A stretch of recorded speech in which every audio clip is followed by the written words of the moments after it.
Perpekto. Ngayong araw ibebenta natin ang kotseng iyon sa asawa mong si Catherine Bernardo at gagawin natin siyang katulong. Ang halakhak ng asawa ko at ng kabit niya ay umalingaw-ngaw sa buong bahay. Hindi nila alam na nakikinig ako sa lahat ng sinasabi nila. Pinipigilan ang mga luha, tahimik akong bumuo ng isang plano. Pagsapit ng tanghali, nang dumating ang buyer at mayabang na binuksan ni Daniel Padilla ang sobrang naglalaman ng mga dokumento, biglang naglaho ang kanyang ngiti pagkakita niya sa nilalaman nito. Pero bago natin simulan ang kwentong ito, pakisulat sa mga komento kung saang lungsod kayo nanonood. Umaasa ako na masiyahan kayong pakinggan ang kawili-wiling kuwentong ito. Huwag kalimutang i-like at mag-subscribe para lumago ang aming channel at makapaghatid pa sa inyo ng mga bago at magagandang kwento. Ang sikat ng araw sa umaga na tumatagos sa mga puwang ng blind sa kusina ay dapat sanang nagdala ng init, ngunit para kay Catherine, ang umagang iyon ay napakalamig at nanunuot sa buto. 6:00 ng umaga ang nakalagay sa orasan sa dingding. Sa kanyang mga kamay ay may hawak siyang tray na may isang tasang matapang na kapeng barako at bagong lutong mainit na ensaymada na umuusok pa. Ang matamis na amoy ng mantikilya at ang mapait na amoy ng kape ay naghalo sa hangin, mga amoy na karaniwang nagpapangiti sa mukha ni Daniel, ang kanyang asawa. Nang magising, tumigil ang mga hakbang ni Catherine 2 metro mula sa pinto ng sala.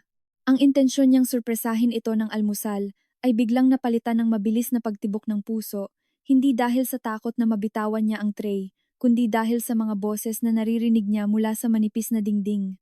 Isang tawa, pero hindi basta tawa, kundi isang tawang puno ng kasamaan, pang-iinsulto, at panalo. Oo, perpekto ang plano natin, Daniel. Boses iyon ni Andrea Brillantes, isang babaeng 3 araw nang nakatira sa bahay nila dahil di umano'y binaha ang inuupahan nitong kondo. Isang babaeng ipinakilala ni Daniel bilang isang katrabaho na nangangailangan ng tulong, ngunit ang tono ng boses nito nang umagang iyon ay malayong malayo sa isang taong nagigipit. Sigurado ka bang hindi maghihinala si Catherine? Narinig ang malalim na boses ni Daniel, sinundan ng tunog ng paghigop ng kape, isang kapeng hindi siya ang nagtimpla at nakakapanlumo na dadalhin sana ni Catherine ang kape nito sa umaga. Naku Daniel, anak ko.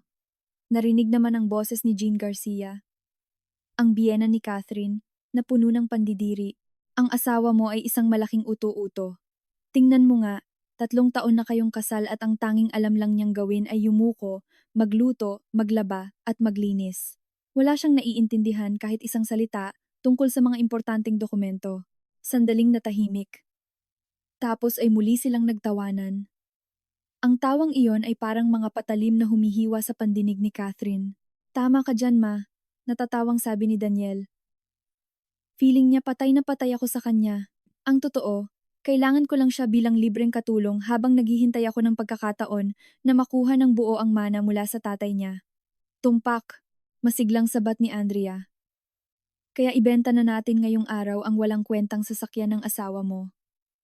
Malaking pera din yung Toyota Land Cruiser na yan, Daniel. Sapat na yon para sa down payment ng bago nating bahay sa exclusive subdivision at gagawin nating katulong si Catherine. Tutal, mas bagay sa kanya ang maging muchacha kaysa maging senyora ng bahay. Sang-ayon ako, masiglang sabi ni Jean. Darating ang buyer mamayang tanghali, di ba? Sana maging maayos ang lahat.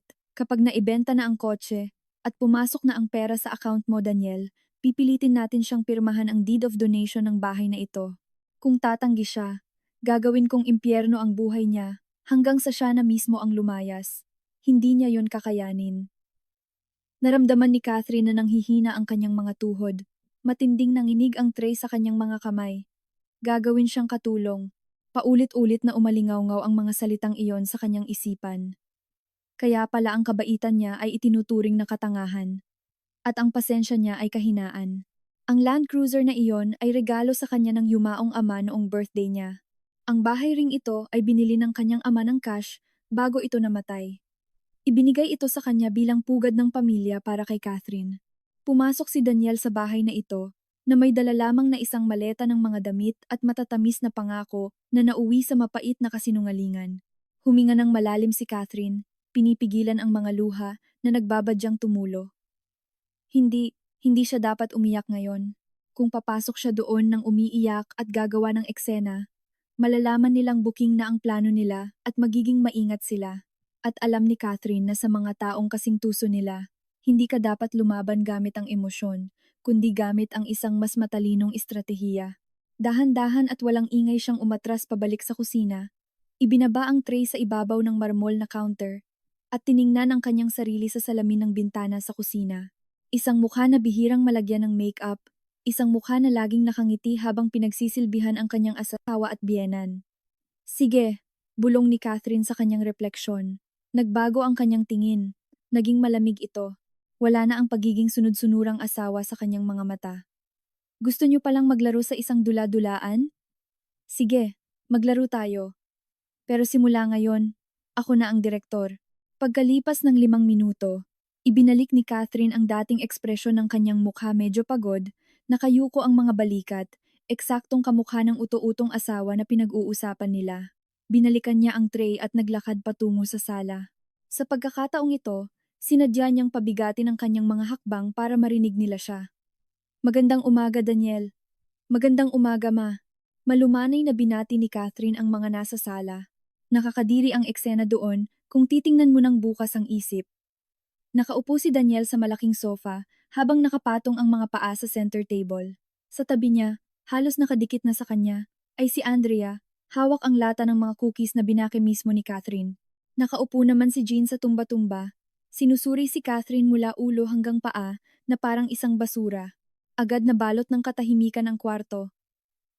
Mabilis na ibinaba ni Daniel ang kanyang mga paa. Medyo kinabahan. Bahagyang lumayo si Andrea. Aba, Catherine, bakit ngayon ka lang sumulpot? Kanina pa gutom ang asawa mo. Sigaw ni Jean para basagin ang katahimikan gamit ang pekeng galit. Sorry, Ma. Naubusan kasi tayo ng gas sa tangke. Kailangan ko munang palitan. Madaling pagsisinungaling ni Catherine. Ibinaba niya ang kape at ensaymada sa mesa. Napakabagal na babae. Buti na lang nandito si Andrea para may makausap ako. Kung hindi, namatay na sana ako sa inip kakahintay sa inihanda mo. Mapang-asar na sabi ni Daniel, habang kumukuha ng ensaymada, nang walang anumang pasasalamat. Tipid na ngumiti si Catherine. Sorry Daniel. Nga pala, gusto niyo ba ng kape, Andrea? Ipagtitimpla ko kayo ngayon. Tumawa ng mahina si Andrea at pilit na ngumiti ng matamis. Wag na, Ate Catherine. Nagtsaa na ako. Isa pa, hindi ako umiinom ng ganyang kape. Sa mga specialty coffee shops lang ako umiinom. Isang banayad na pang-iinsulto. Inilista iyon ni Catherine sa kanyang isip. Ang kapeng tinutukoy ni Andrea ay isang premium Arabica na nagkakahalaga ng libu-libong piso bawat pakete. Pero syempre, ang panlasa ni Andrea, na sanay sa thrown-in, ay hindi makaka-appreciate nito. Daniel, tawag ni Catherine. Biglang nagbago ang boses niya sa isang autoritatibong tono, yung ginagamit niya kapag humihingi ito ng pera. Mamayang tanghali. Sa bahay ka lang. Syempre. Pero bakit? Hindi naman ako lumalabas ng bahay, sagot ni Daniel habang ipinagsasali ni Catherine ng tubig si Jean. Perpekto. Mamayang tanghali may darating na kaibigan ko. Gusto niyang makita ang kondisyon ng Land Cruiser natin. Malapit na kasing ma-expire ang rehistro. Isa siyang koneksyon sa LTO. Mapapabilis niya ang proseso. Ihanda mo ang mga papeles. Sige, ang OR at CR, isang malaking kasinungalingan. Kakarehistro lang ni Catherine ng kotse noong nakaraang buwan. Pero nagkunwari siya ng perpektong kalituhan sa kanyang mukha. Ay, wow Daniel, ang galing mo naman. May kilala ka pa sa LTO. Sige, ihahanda ko ang lahat. Nasa itaas na drawer ng cabinet. Kuminang ang mga mata ni Daniel. Nagkatinginan sila ni Jean at Andrea. Isang senyales ng tagumpay. Akala nila ay kumagat na ang isda sa pain. Huwag ka nang tumayo lang dyan na parang tuod. May bundok ng labahin sa laundry area. Sabat ni Andrea na akala mo siya ang may-ari ng bahay. Wala talagang hiya. Utos ni Jean na pinalis si Catherine gamit ang kumpas ng kamay na parang isang nakakainis na langaw. Opo ma, nandyan na, masunuring sagot ni Catherine. Tumalikod siya. Sa sandaling nakatalikod na siya sa kanila, nawala ang inosente niyang ngiti. Nagtagis ang kanyang mga bagang. Tumawa lang kayo. Tumawa kayo ngayon. Isip-isip ni Catherine. I-enjoy niyo na ang mga huling ensaymada sa bahay na ito dahil mamayang tanghali, lulunukin niyo ang sarili niyong karma. Hindi pumunta si Catherine sa laundry area. Pumasok siya sa bodega katabi ng garahe.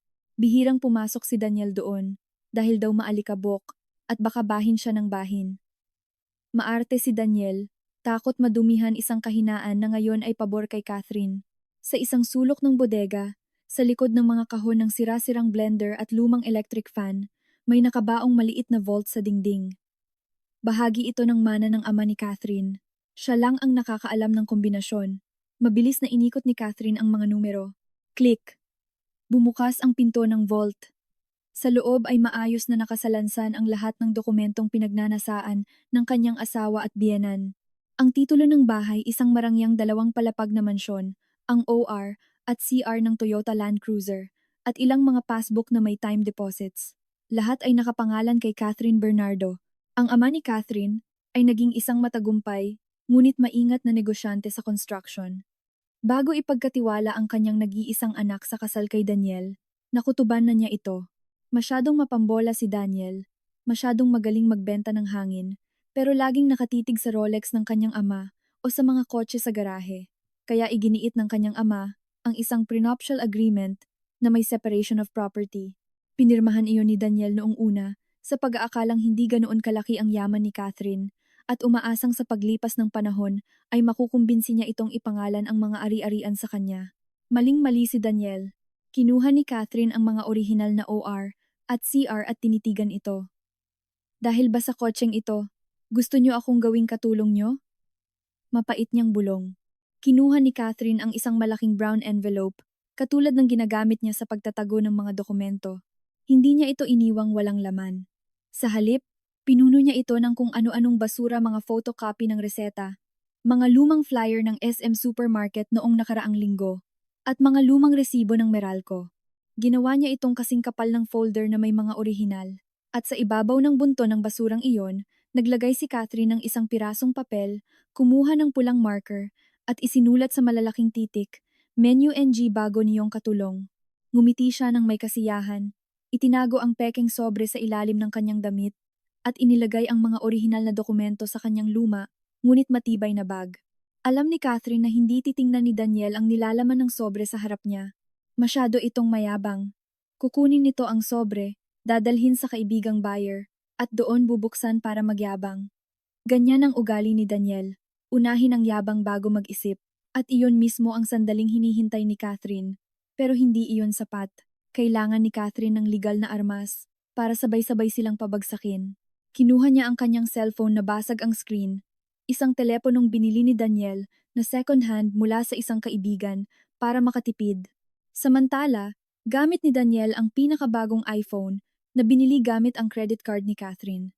Nagdial si Catherine ng isang numero na nakasave sa kanyang contacts bilang construction materials para hindi maghinala. Nagring ng 2 beses ang telepono bago sumagot ang isang malalim at autoritatibong boses. Gandang umaga, Catherine. May nangyari ba? Paano makakatulong si Attorney Edu Manzano?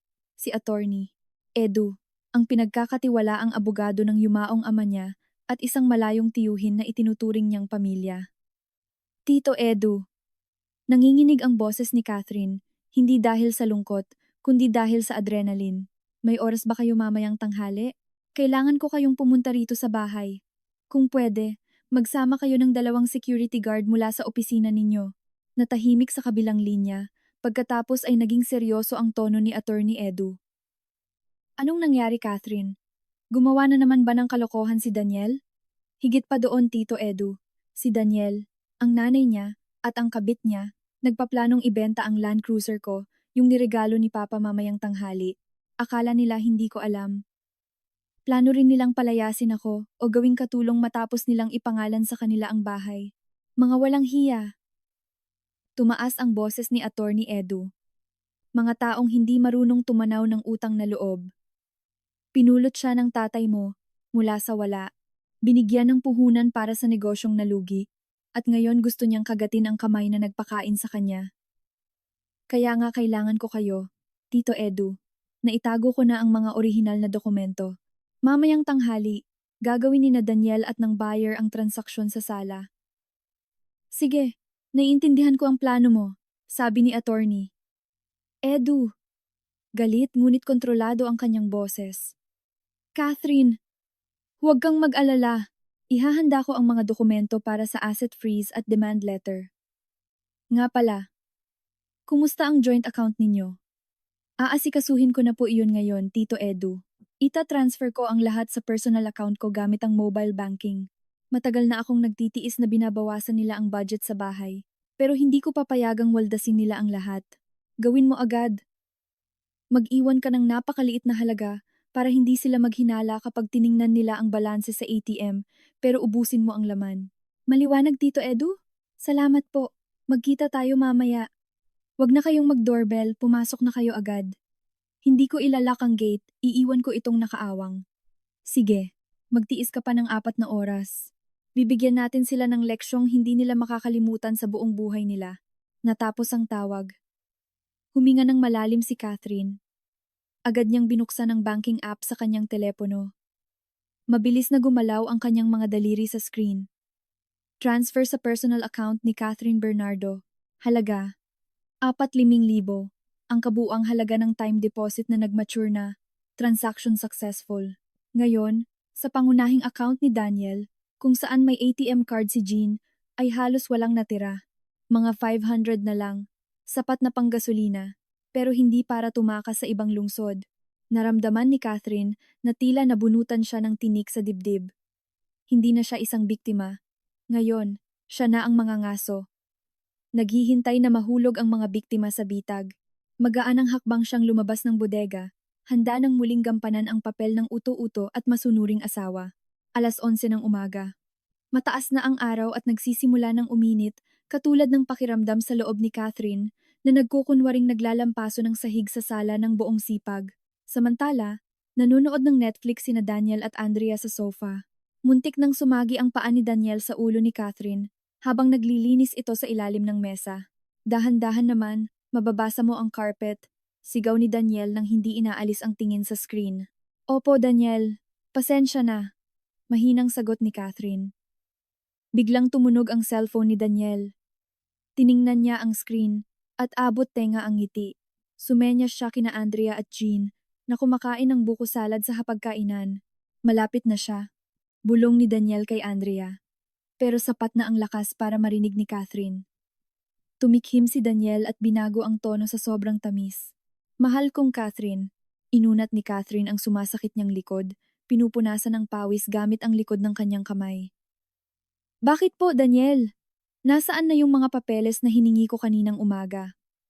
Paparating na ang kaibigan ko. Nakakahiya namang paghintayin siya. Busy siyang tao. Dahan-dahang tumango si Catherine. Ay, oo nga pala, Daniel. Sandali lang. Kukunin ko sa kwarto. Pumasok si Catherine sa kwarto. Kinuha sa cabinet ang brown envelope na puno ng basura na inihanda niya kaninang umaga. Mabilis ang tibok ng puso niya. Ito na ang kritikal na sandali. Kung bubuksan ni Daniel ang sobre ngayon, magsisimula ang lahat ng wala sa oras. Lumabas si Catherine ng kwarto na yakap-yakap ang sobre sa kanyang dibdib, na parang pinakamahalagang hiyas na takot siyang bitawan. Ang pag-acting ito ay mahalaga para palakihin ang ego ni Daniel. Heto na, Daniel. Inabot ni Catherine ang sobre nang may pekeng panginginig sa mga kamay. Pero para lang sa change of ownership ito, di ba, Daniel? Paboritong kotse ito ng yumaong papa ko. Padarag na inagaw ni Daniel ang sobre sa mga kamay niya. Siyempre, daldalera, wala ka bang tiwala sa asawa mo? Ako ang haligi ng tahanan. Alam ko kung ano ang pinakamabuti para sa mga ari-arian natin. Mga ari-arian natin? Pangungutya ni Catherine sa isip niya. Kailan pa naging atin? Nang makita ni Jean na nalipat na ang makapal na sobre, ngumiti siya ng malapad. Ipinapakita ang kanyang mga pustiso. Ganyan dapat, Catherine. Ang babae ay dapat sumunod. Kung gusto ng asawang palaguin ang yaman niyo, dapat mo siyang suportahan. Huwag kang magduda. Opo, ma. Sagot ni Catherine na nakayuko. Tinimbang ni Daniel ang sobre sa kanyang kamay, pinakikiramdaman ang kapal nito. Tingnan natin. Makapal. Mga orihinal na OR at CR ito? Hindi ka naman nagdala ng mga photocopy lang? Tiningnan ni Catherine si Daniel. Nang diretso sa mga mata, taglay ang pinaka-inosenteng tingin na kaya niya. Mga orihinal yan, Daniel. Kinuha ko sa vault. Yung hindi mo alam ang kombinasyon. Nagkunwari si Catherine na nadulas ang dila. Ay, ibig kong sabihin, Sa cabinet, ngumisi si Daniel nang may pangungutya. Ha, yang lumang vault mo na yan. Bubuksan din natin yan balang araw. Sige na, pumunta ka na sa kusina at magluto ng maraming pagkain. Pagkatapos ng transaksyon, magse-celebrate tayo. Dito na rin maghahapunan ang kaibigan ko. Ano pong lulutuin ko, Daniel?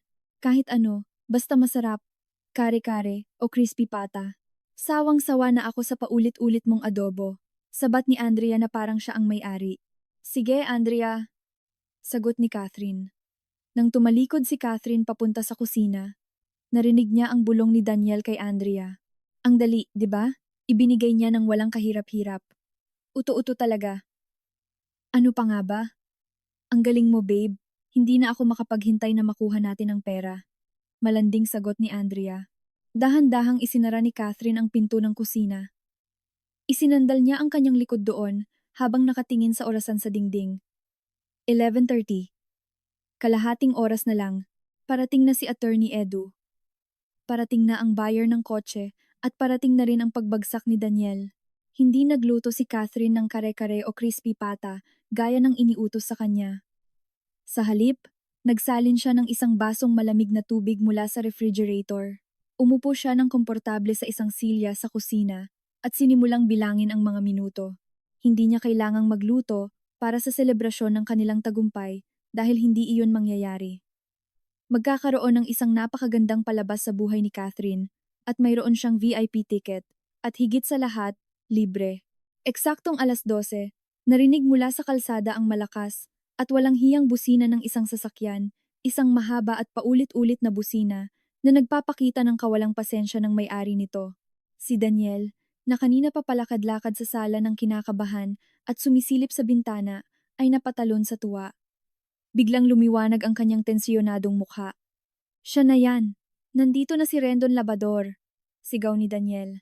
Humarap siya kina Andrea at Jean. Ayusin niyo ang mga mukha niyo. Malaking pera ito. Inayos ni Andrea ang kanyang buhok. Mabilis na tumingin sa salamin sa dingding at saka malanding kumapit sa braso ni Daniel. Yes, boss! Pagkakuha natin ng pera, magpapabook na tayo ng ticket para sa bakasyon. Siyempre naman. Catherine? Sigaw ni Daniel papunta sa kusina. Lumabas si Catherine na nagkukunwaring nagmamadali. Suot pa rin niya ang luma niyang duster na sinadya niyang ipanlakad. Ang pinakamagandang costume para sa papel na ito. Bakit po, Daniel? Buksan mo agad ang gate. Importanteng bisita yan. Utos ni Daniel. Tumango si Catherine at halos patakbong pumunta sa labasan. Pagkabukas niya ng mabigat na bakal na gate, isang lumang itim na sedan na may tinted na bintana ang pumasok sa garahe.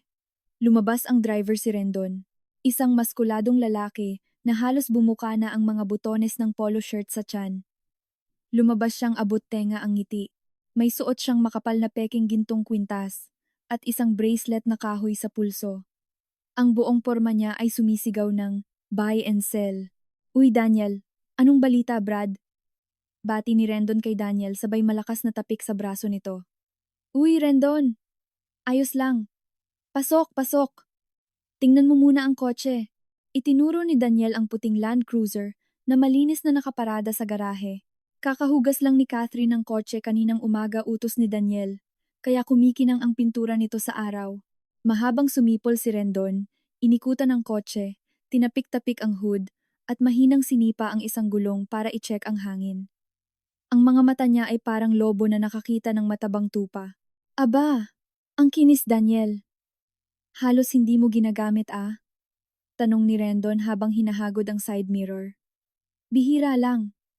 Pinapangpalengke lang yan ng asawa ko at minsan nga ayaw pang dalhin. Kadalasan nilalakad lang niya kaya mababa pa ang mileage. Swerte mo dito, pagyayabang ni Daniel. Hindi nabanggit ni Daniel na madalas gamitin ni Catherine ang kotse para magdala ng pagkain sa orphanage tuwing Biyernes. Walang alam si Daniel tungkol doon. Okay, pwede na to sa akin, patango-tangong sabi ni Rendon. Tapos, napadpad ang paningin niya kay Catherine na nakatayo malapit sa pinto ng garahe, naghihintay sa susunod na utos. Tinapik ni Rendon ang balikat ni Daniel, tumatawa ng nang-aasar. Ito ba ang bago mong katulong Daniel? Pwede na, bata pa kahit mukhang losyang, mukhang masunurin. Kumulo ang dugo ni Catherine nang marinig iyon, pero nanatiling walang reaksyon ang kanyang mukha. Tumawa ng malakas si Daniel, isang tawang puno ng pangmamaliit. Uy, anong pinagsasasabi mo? Asawa ko yan, si Catherine. Nanlaki ang mga mata ni Rendon at lalo pang lumakas ang tawa niya. Naakala mo iyon ang pinaka nakakatawang joke sa buong mundo. Seryoso? Akala ko talaga katulong. Pasensya na, hindi kasi siya mukhang senyora ng bahay. Tiningnan ni Rendon si Andrea na nakatayong proud sa tabi ni Daniel. Ito, mas bagay maging misis mo, Daniel. Ganyan dapat. Ha? Kaya pala binibenta mo ang kotse. Kailangan mo ng pondo pampalit ng asawa.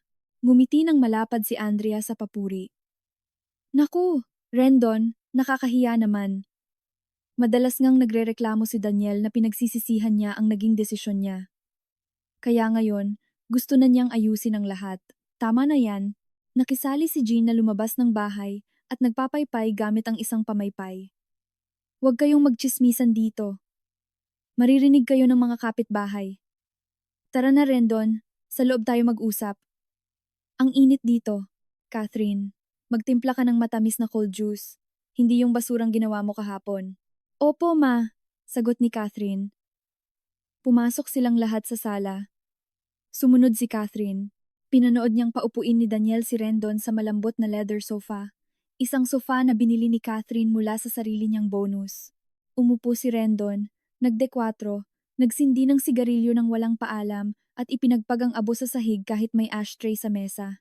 Ano, Rendon? Tulad ng napag-usapan natin sa telepono kahapon? 2 milyong piso, cash, ngayon na? Tanong ni Daniel. Kailangan niya ang pera agad bago malaman ni Catherine o maghinala ang pamilya nito. Nagbuga si Rendon ng usok na pumuno sa naka-aircon na sala. Oh, anong minamadali mo?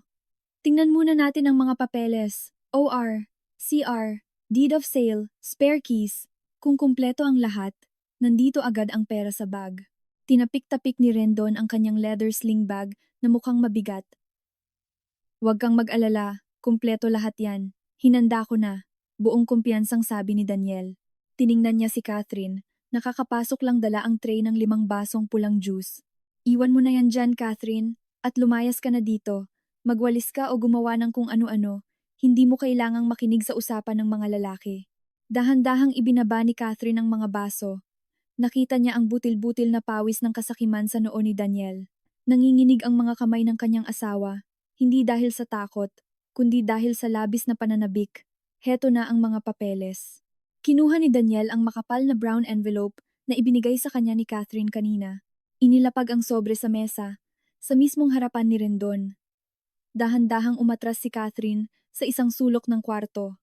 Kumuha siya ng walis at nagkunwaring nag-aalis ng alikabok sa sulok ng isang display cabinet pero nakatutok ang kanyang mga mata sa bawat kilos nila. Magsisimula na ang sandali ng pagbagsak ni Daniel. Balot ng tensyon ang sala sa iba't ibang dahilan. Tensyonado si Rendon dahil gusto niyang makakuha ng murang kotse para maibenta ng mas mahal. At si Catherine, tensyonado siya sa pagpipigil ng tawa na malapit nang kumawala. Sige, tingnan natin, sabi ni Rendon. Pinatay niya ang sigarilyo sa ashtray at kinuha ang brown envelope. Wow, ang kapal! Mukhang nandito na rin ang service booklet. Kumpletos rekados. Tinatago pala ng asawa mo ang lahat. Sa pagtatago ng gamit, ang galing niya. Kahit medyo slow mag-isip, muling pang-iinsulto ni Daniel kay Catherine para pasayahin ang usapan. Tumawa ng mahina si Andrea habang umiinom ng juice. Si Rendon, na may padramang paghinto, ay dahan-dahang kinalag ang tali ng sobre. Malinaw na narinig ang pag-ingit ng papel sa tahimik na kwarto. Iniangat ni Daniel ang dibdib niya, handa nang makatanggap ng papuri sa pagiging kumpleto ng mga dokumento. Inilabas ni Rendon ang lahat ng nilalaman ng sobre ng minsanan. Kumunot ang noo niya. Walang lumabas na OR at CR na inaasahan niyang makita. Wala ring deed of sale. Ang unang papel na nahawakan ni Rendon ay isang puting papel na may nakasulat na pulang marker. Naningkit ang mga mata ni Rendon para basahin iyon. Menu NG bago niyong katulong. Basa ni Rendon sa nakasulat ng may pagkalito. Tiningnan niya si Daniel. Anong ibig sabihin nito, Daniel? Secret code? Biglang nagbago ang mukha ni Daniel mula sa pagiging mayabang papunta sa pagkalito. Ha? Ano yan? Baka nagkamali lang ng sobre.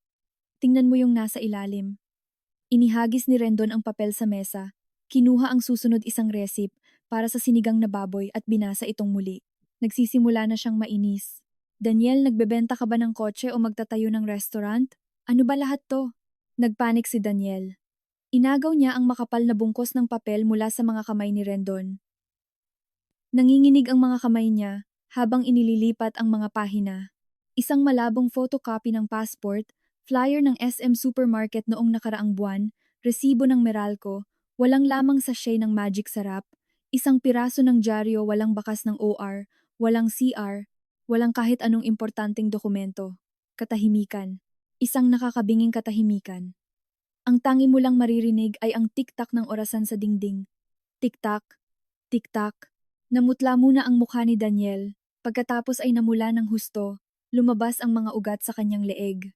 Pakiramdam niya ay napahiya siya sa harap ni Rendon, sa harap ni Andrea, at sa harap ng sarili niyang ina. Mga basura to, sigaw ni Daniel. Basag ang boses niya sa galit. Inihagis niya ang mga papel sa ere at nagkalat ang mga ito sa buong sala. Umulan ng basurang papel sa mamahaling carpet. Napasinghap si Andrea. Muntik na niyang mabitawan ang baso ng juice. Daniel, bakit puro basura ang nandyan? Sabi mo, chinek mo na. Hinawakan ko lang sa labas. Makapal kaya akala ko okay na lahat. Pagtatanggol ni Daniel, na nagpapanik na. Galit siyang lumingon sa sulok ng kwarto, kung saan naroon si Catherine na may hawak na walis. Catherine! Napakalakas ng sigaw niya kaya parang mababasag ang mga bintana. Si Catherine, taglay ang walang kapantay na pag-arte, ay nanlaki ang mga mata. Tinakpan niya ang kanyang bibig na parang gulat na gulat. Diyos ko Daniel, bakit mo tinapon ang mga papel? Yan yung mga resipe na iluluto ko sana para sa hapunan. Tumayo si Rendon na mukhang dismayado. Daniel, ginagago mo ba ako? Tinawid ko ang buong siyudad, nagdala ako ng cash, tapos lolokohin mo lang ako ng ganito? Busy akong tao. Brad, wala akong oras para sa sirkong to. Teka lang Rendon, promise. Technical problem lang. Bigyan mo ako ng 1 minuto. Hinawakan ni Daniel si Rendon sa braso at bumaling kay Catherine na may nakamamatay na tingin. Mabilis siyang lumapit sa kanyang asawa. Sabi ni Daniel, idinuro ang daliri sa mukha ni Catherine. Nasaan ang orihinal na OR at CR ng kotse? Huwag kang magkunwaring walang alam. Umatras si Catherine hanggang sa tumama ang likod niya sa display cabinet. Mahigpit niyang hinawakan ng hawakan ng walis na parang panangga niya ito. Daniel, bakit ka nagagalit? Nanginginig ang boses ni Catherine na parang iiyak na. Sabi mo kaninang umaga, kunin mo ang mga papeles sa itaas na drawer. Kinuha ko naman kung anong nandun. Totoo namang may mga receipt at grocery list doon ah. Sinungaling, sigaw ni Daniel. Itinaas niya ang kanyang kamay para sampalin ito na naging dahilan para mapapikit ng mariin si Catherine. Isang peking reaksyon, pero nagpigil si Daniel nang maalalang may bisita. Sa vault ko tinatago ang mga papeles. Alam mo ang kombinasyon, di ba? Ikaw ang nagpalit ng laman. Nakisali si Jean sa gulo. Namula sa galit ang kulubot niyang muka. Mabilis siyang lumapit kay Catherine. Aha, sinadya mong ipahiya ang asawa mo. Makinig kang mabuti.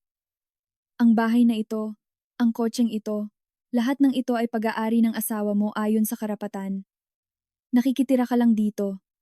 Magsalita ka. Nasaan ang mga papeles? O isinusumpa ko, sasaktan kita. Ma, hindi ko po alam. Pagngiyaw ni Catherine ng walang luha.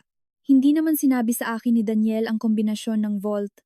Sabi niya, sikreto, yun ang mga lalaki. Kinuha ko lang po kung anong iniutos niya. Si Andrea, na nakitang naglaho na ang kanyang pera, ay nagdagdag ng gatong sa apoy. Daniel, nagsisinungaling yan. Sigurado. Tingnan mo nga yung inosenteng mukha niya. Siguradong tinago niya yon kung saan. Halugin mo ang kwarto niya o dalhin mo siya sa basement para umamin. Tama! Sigaw ni Daniel.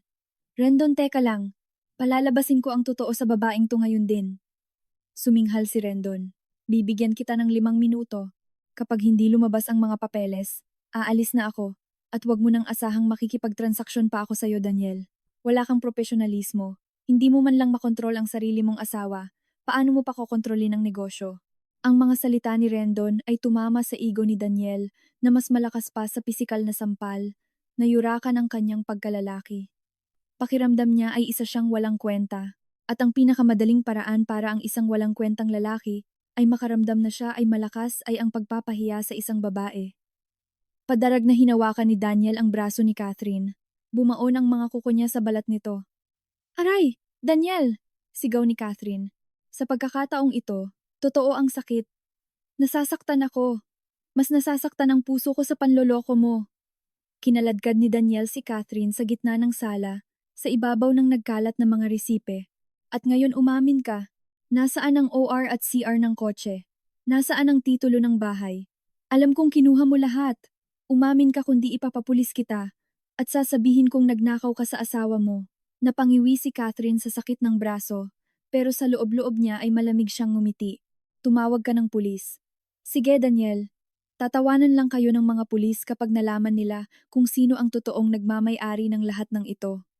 Daniel, bitawan mo ako. Masakit. Sumagot ka muna. Sigaw ni Jean, kinukurot na rin ngayon si Catherine sa tagiliran. Walang utang na loob. Pinulot ka namin, pinakain ka namin. Tapos ganito ang igaganti mo? Sino ba sa akala mo ang sarili mo? Isa ka lang lintas sa buhay ng anak ko. Naabot na ang sukdulan ng tensyon. Muling itinaas ni Daniel ang kanyang kamay, handang bumitaw ng malakas na suntok. Nanood lang si Rendon habang nagsisindi ng panibagong sigarilyo. Wala siyang pakialam. Nakangiti si Andrea ng may kasamaan. Nasisiyahan sa pagpapahiya kay Catherine. Nang bababa na sana ang kamay ni Daniel. Ding dong! Muling tumunog ang doorbell ng pinto. Sa pagkakataong ito, ang tunog ay magalang, may ritmo, pero mapilit. Tumigil ang kamay ni Daniel 5 sentimetro mula sa pisngi ni Catherine. Humihingal siya. Gulat siyang napatingin sa pintuan sa harap na bahagyang nakabukas. Sino na naman yung buwisit na yan? Inis na sabi ni Daniel. Nang iistorbo kung kailan may nagagalit. Titingnan ko, sabi ni Jean na hinihingal pa rin sa galit. Mabilis siyang naglakad papunta sa pinto. Sino yan? Hindi ba nila alam na may ginagawa ang mga tao dito? Binuksan ni Jean ang pinto, nang maluwang at nanigas habang nakanganga. Ang mga mura na isisigaw sana niya ay naiwan sa kanyang lalamunan. Sa pintuan ay may 3 lalaki. Sa unahan, isang lalaking nasa edad 50, ngunit malakas ang pangangatawan at may awtoridad na hitsura. Nakasuot siya ng mamahaling dark gray na suit, asul na silk necktie, at leather na sapatos na mas kumikinang pa sa kinabukasan ni Daniel. Sa kanyang mga kamay ay may hawak siyang leather na briefcase at isang tungkod na may hawakang hugis agila na nagbibigay sa kanya ng isang aristokratikong aura. Sa likod niya, 2 maskuladong binata na nakasuot ng itim na polo shirt na bumabakat ang mga biceps. Walang emosyon ang kanilang mga mukha at matalas ang kanilang mga paningin, parang radar na sinusuri ang buong paligid. Si Attorney Edu Manzano, ang principal partner ng isang kilalang law firm sa buong lungsod. Sino kayo? Utal-utal na tanong ni Jean. Nawala ang lahat ng kanyang tapang pagkakita sa mga lalaking iyon. Tipid na ngumiti si Attorney Edu. Sa isang magalang, ngunit malamig na paraan. Magandang umaga, Ginang. Paumanhin sa abala. Hinahanap ko si Ginang Catherine Bernardo. Nandito ba siya? Kalmado ang boses ni Attorney Edu. Pero sapat ang lakas para marinig sa sala. Si Daniel, na nakahawak pa rin kay Catherine sa braso, ay biglang nanigas. Binitawan niya ito na parang nakuryente siya. Nakilala niya ang mukhang iyon. Minsan na niya itong nakita sa lamay ng ama ni Catherine, 3 taon na ang nakakaraan. Pero hindi niya ito binigyan ng pansin noon dahil abala siya sa pagkalkula ng kanyang mamanahin. Si Attorney Edu Manzano yan, bulong ni Daniel. Si Catherine, nakabibitaw lang, ay inayos ang kanyang duster. Hindi siya tumakbo, hindi siya nagtago. Tumayo siya ng tuwid. Tuloy po kayo, attorney. Sigaw ni Daniel mula sa kwarto. Pilit na nagpapakamagalang pero nanginginig ang boses niya sa kaba. Mabilis siyang bumulong kina Andrea at Rendon. Rendon, patayin mo yung sigarilyo. Mamahaling abogado ito.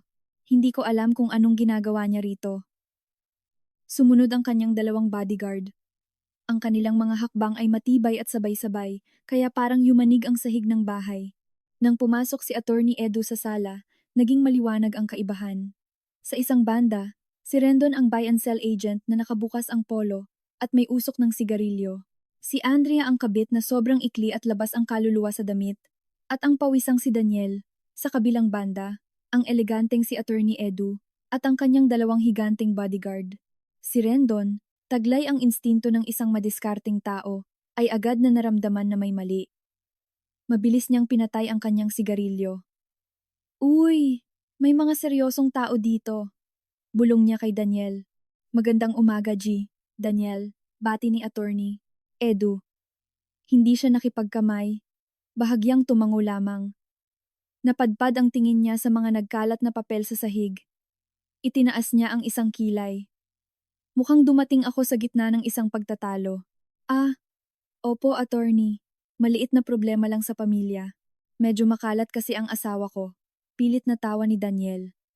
Ano pong maipaglilingkod namin sa inyo? May iba pa po bang iniwang testamento ang biyenan ko? Nanumbalik ang pag-asa ni Daniel. Baka may iba pang mamanahin, isip niya. Hindi sumagot si Attorney Edu kay Daniel. Lumingon siya kay Catherine. Naging malumanay ang tingin niya. Magandang umaga, Catherine. Pasensya na, iha. Na-late ako ng 5 minuto. Traffic kasi sa EDSA, sabi ni Attorney Edu sa tonong pang-ama.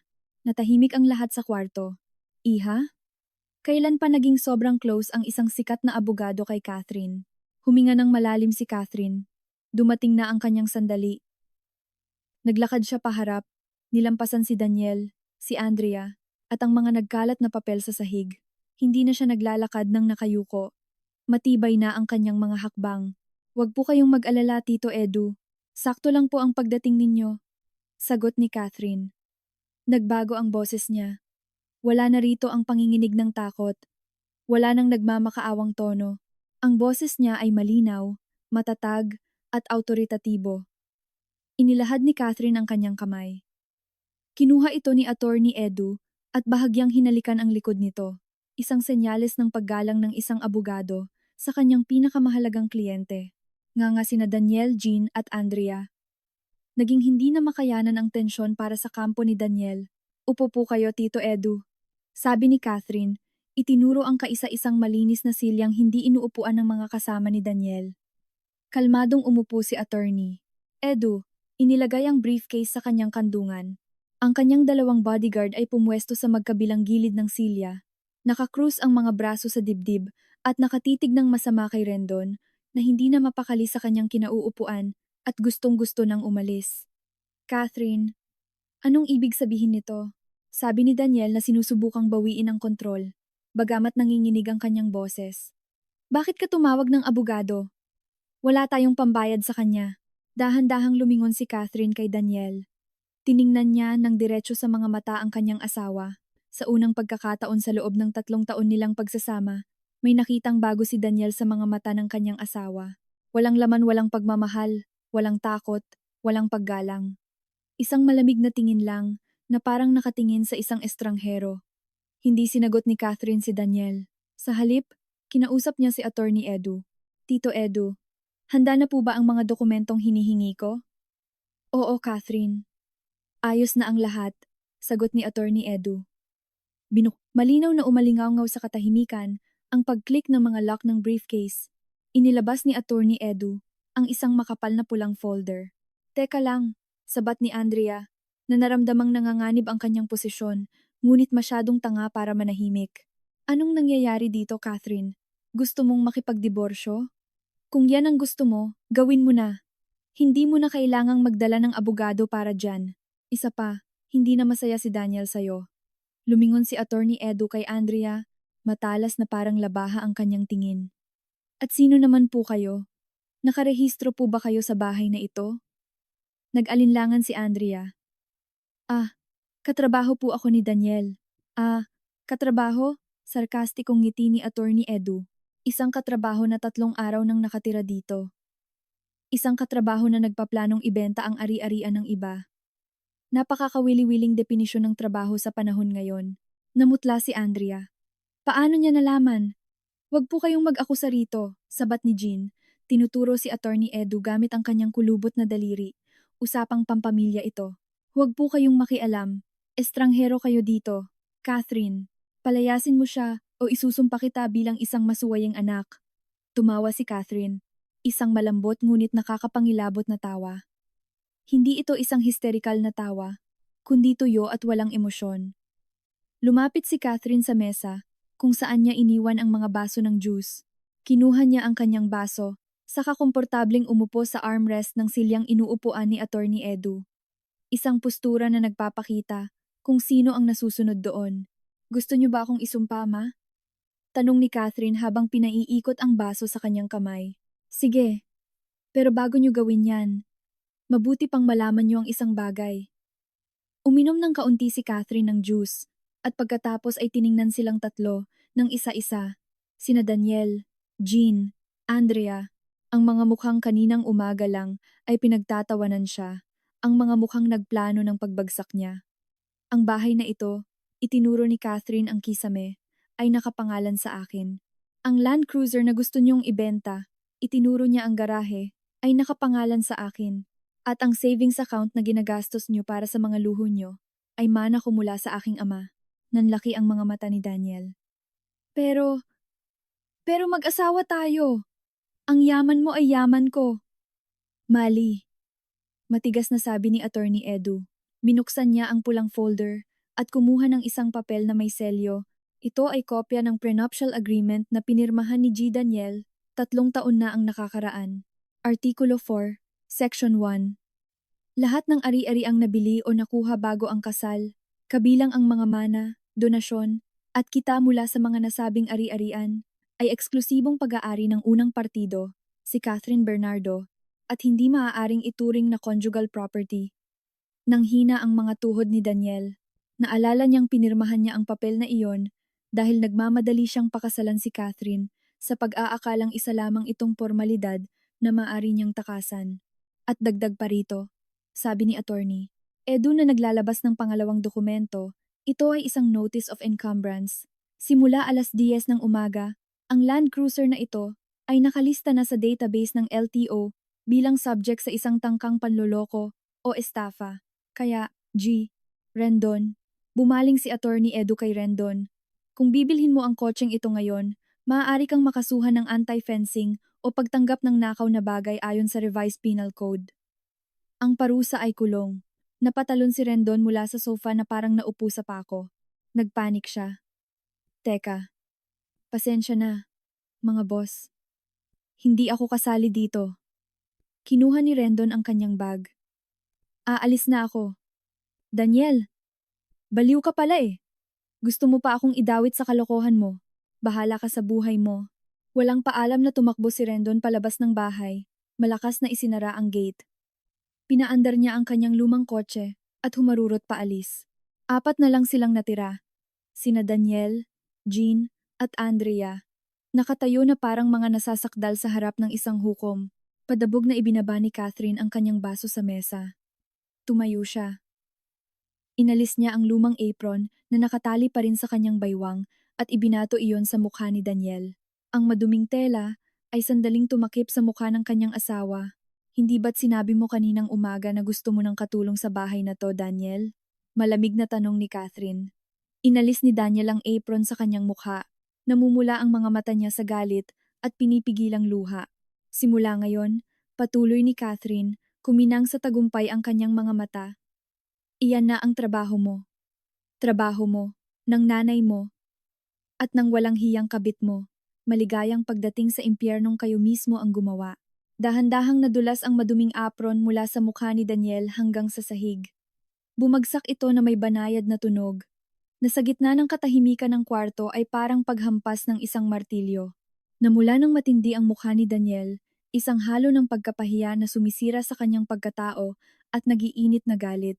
Sa kanyang mga mata, hindi na si Catherine ang asawang pwede niyang tapakan, kundi isang halimaw na bagong gising mula sa mahabang pagkakatulog. Walang hiya ka! Ungol ni Daniel. Paos ang boses niya dahil sa hindi makontrol na emosyon. Paano mo nagawang ibato ang isang maduming basahan sa mukha ng asawa mo? Nasaan ang respeto mo? Anong klasing babae ka? Humakbang paharap si Daniel. Mahigpit na nakakuyom ang kanyang mga kamao, handang sumuntok para bawiin ang kanyang pangingibabaw. Para sa kanya, Ang pananakit ang tanging paraan para supilin ang isang pag-aaklas. Ngunit bago pa niya maibitaw ang suntok, ang dalawang malalaking lalaki na kanina patahimik sa likod ni attorney, Edu ay kumilos na kasing bilis ng kidlat. Sinalo ng isa sa mga bodyguard ang pulso ni Daniel. Sa ere taglay ang higpit ng isang bakal. Napangiwi si Daniel sa sakit. Pakiramdam niya ay madudurog ang mga buto niya. Bitawan niyo ako! Bahay ko ito! May karapatan akong disiplinahin ang asawa ko. Sigaw ni Daniel na pilit kumakawala pero walang silbi. Isang pagtatama, G. Daniel.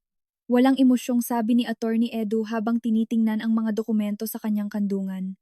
Hindi ito ang bahay mo, at ang ginawa mo lang ngayon ay maituturing na tangkang pananakit sa harap ng mga saksi. Gusto mo bang dagdagan natin ang kaso ng VAWC kung gusto mo?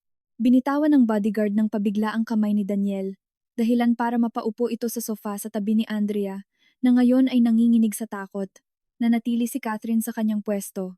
Nakatingin sa humihingal na si Daniel na parang isang asong nawalan ng pangil. Wala ni katiting na takot sa kanyang mukha. Gusto mo pa bang pag-usapan ng respeto, Daniel? Tanong ni Catherine. Naglakad siya paikot sa glass table hanggang sa makaharap niya si Daniel na hinihimas ang kanyang pulso. Kaninang umaga, nung nagtatawanan kayo ng nanay mo at pinag-uusapan ang plano na ibenta ang kotse ko at gawin akong katulong. Nasaan ang respeto niyo? Nasaan ang konsensya niyo? Nagbibiro lang kami, mabilis na sabi ni Jean. Namutla na ang kulubot niyang mukha at pinagpapawisan. Nagbibiro lang kami. Catherine, napakasensitibo mo naman. Nagagalit ka agad sa sinasabi ng asawa at biyenan mo? Mapait na ngumiti si Catherine. Nagbibiro? Ang pagbenta ng ari-arian na nagkakahalaga ng milyon-milyon ay isang biro para sa inyo? Ang pagpapalit ng mga papeles ng kotse ng mga resip, yun ang biro. Ma, ang plano niyo ay isang krimen. Catherine, makinig ka sa akin. Sinubukan ni Daniel na palambutin ang boses niya. Binabago ang taktika mula pananakit patungo sa manipulasyon.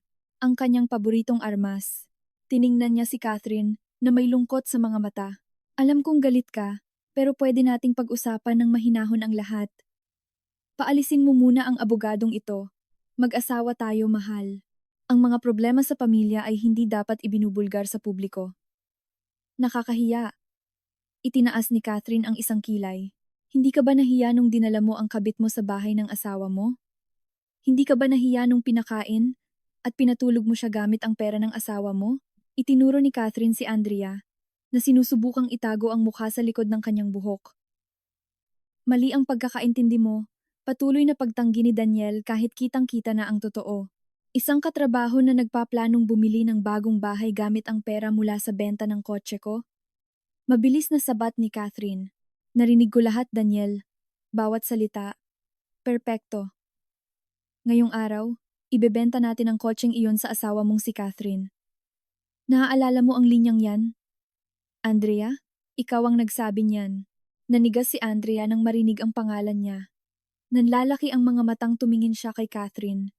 Ibinuka niya ang kanyang bibig para magtanggol, pero walang lumabas na salita. At ngayon sagutin mo ang tanong ko. Lumapit si Catherine kay Daniel, nakatitig ng masama. Sino ang may-ari ng bahay na ito? At sino ang nakikitira lang? Natahimik si Daniel. Nagtagis ang kanyang mga bagang. Ayaw niyang sumagot dahil wawasakin ng sagot na iyon ang kanyang ego.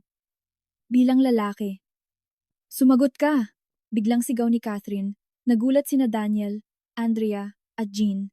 Ikaw! Bulong ni Daniel, halos hindi madinig. Ano? Hindi kita marinig. Ikaw nga. Masaya ka na? Desperadong sigaw ni Daniel. Oo. Bahay mo to. Masaya ka na ba ngayong napahiya mo na ang sarili mong asawa? Umayos muli ng tayo si Catherine, ngumiti ng may kasiyahan. Mabuti, sa wakas alam mo na ang lugar mo. Kaya simula ngayon, huwag kang maglakas loob na sumigaw o mag-utos sa bahay na to dahil ako ang batas dito. Maingat na tumikhim si Attorney Edu. Ibinalik ang atensyon ng lahat sa mesa kung nasaan ang mga legal na dokumento. Inayos niya ang kanyang salamin. Handa nang ibigay ang pangalawang suntok ang pinansyal. Mabuti, yamang malinaw na ang usapin sa pag-aari ng bahay. Pumunta na tayo sa mas mahalagang bagay, ang pera, sabi ni Attorney Edu. G. Daniel, sa loob ng 3 taon ninyong pagsasama, Lagi ninyong inaangkin na kayo ang bumubuhay sa pamilya. Tama ba? Bahagyang inunat ni Daniel ang kanyang likod, sinusubukang tipunin ang natitirang piraso ng kanyang dignidad. Siyempre, nagtatrabaho ako mula umaga hanggang gabi. Lahat ng sweldo ko ay napupunta sa joint account namin, habang si Catherine, nakaupo lang sa bahay at nagpapahinga. Totoo yan! Masiglang sabat ni Jean. Manager ang anak ko, malaki ang sweldo, kaya may karapatan siyang i-enjoy ang pinaghirapan niya. At si Catherine ay isang linta. Kumakain galing sa bulsa ng asawa niya, pero napakakuripot. Umiling lang si Catherine, tinitingnan ng may awa ang kanyang biyenan. Ma, talagang hindi niyo alam, o nagkukunwari lang kayo? Tumahimik ka! Sigaw ni Jean. Itinaas ni attorney. Edu ang kanyang kamay, humihingi ng katahimikan. Kumuha siya ng isang pirasong papel. Isa itong makapal na bank statement. Ito ay summary ng mga transaksyon sa inyong joint account sa loob ng nakaraang 36 na buwan, paliwanag ni Attorney Edu.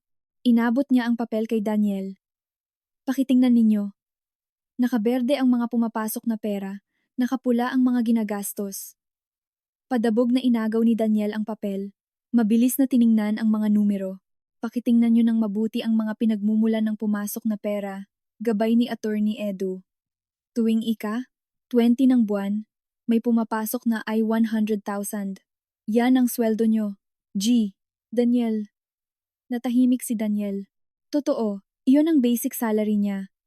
At ngayon, tingnan nyo ang pumapasok tuwing 5 ng buwan, patuloy ni Attorney Edu. Buwan-buwan, may pumapasok na nasa 600,000 hanggang 100,000. Sa detalye, nakalagay, dividends mula sa Bernardo Construction Corp. At bahagi ng upa sa mga apartments. Napasinghap si Daniel. Nakita niya ang mga numerong iyon na malinis na nakalista buwan-buwan. Ang mga halaga ay mas malaki kaysa sa kanyang sweldo. Ang Bernardo Construction ay ang kumpanyang minana mula sa ama ni Catherine. Si Catherine ang may-ari ng majority shares, kalmadong paliwanag ni Attorney Edu. Kaya, kung susumahin natin ang 3 taon, ang kontribusyon ni Catherine sa account na ito ay tinatayang nasa 95%. At ang sa inyo ay 5% lamang. Pero, utal na sabi ni Daniel na sinusubukang humanap ng palusot. Hindi niya kailanman tiningnan ang mga detalye ng transaksyon. Tanging ang final balance lang ang tinitingnan niya, na laging malaki, at akala niya ay dahil iyon sa galing niyang mag-manage ng pera. Nakalimutan niya na ang kanyang marangyang pamumuhay ang pagbabayad ng iPhone, ang pag-upgrade ng kanyang motor, ang malaking buwan ng allowance ni Jean, ang panlilibre sa mga kaibigan ay hindi kakayanin ng kanyang sweldong U100,000. At ngayon, tingnan natin ang mga gastos. Inilipat ni Attorney Edu ang pahina. Credit card charges ni Daniel. Ayan 120,000 kada buwan. Transfers kay Jean. Ayan 160,000 kada buwan. Online shopping na nakapangalan kay Andrea. At 30,000 kada buwan. Leisure at lifestyle. At 240,000 kada buwan. Nanlaki ang mga mata ni Jean. Teka lang, ibig sabihin, ang buwan ng allowance na binibigay sa akin ni Daniel ay galing sa pera ni Catherine? Opo, ginang. Jean, matigas na sabi ni Attorney Edu, sa sweldong sora 100,000 ni Daniel, hindi aabot pambayad ng kuryente at tubig ng napakalaking bahay na ito, lalo pa ang magbigay sa inyo ng ayon sa 5,000. Simpleng matematika lang. Negative si Daniel buwan-buwan.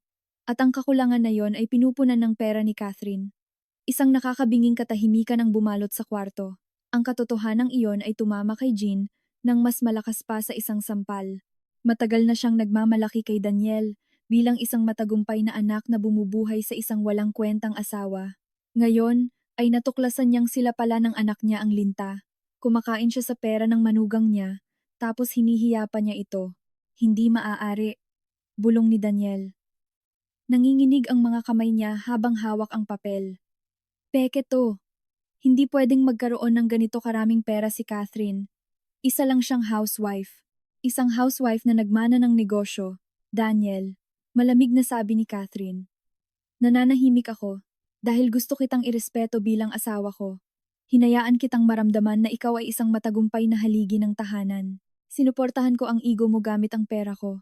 At kapalit, gusto mong ibenta ang kaisa-isang alaala na meron ako mula sa tatay ko?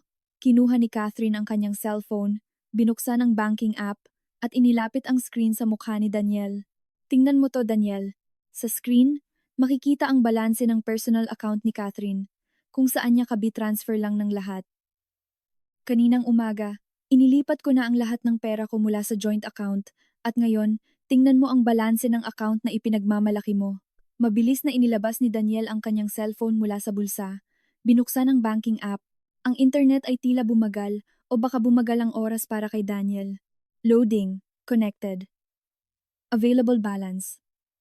512.25. 512 piso at 25 sentimo. Iyon na lang ang natitira. Tulalang tinitigan ni Daniel ang screen ng kanyang cellphone. Gumuho ang mundo niya. Ang plano niyang i-renovate ang bahay, magbakasyon kasama si Andrea, bumili ng bagong kotse. Lahat iyon ay naglaho sa isang iglap. Pera ko. Bulong ni Daniel. Hindi yan sayo. Mabilis na pagtatama ni Catherine. Yan ang natira sa sweldo mo na hindi mo pa nagagastos. Magpasaya ka.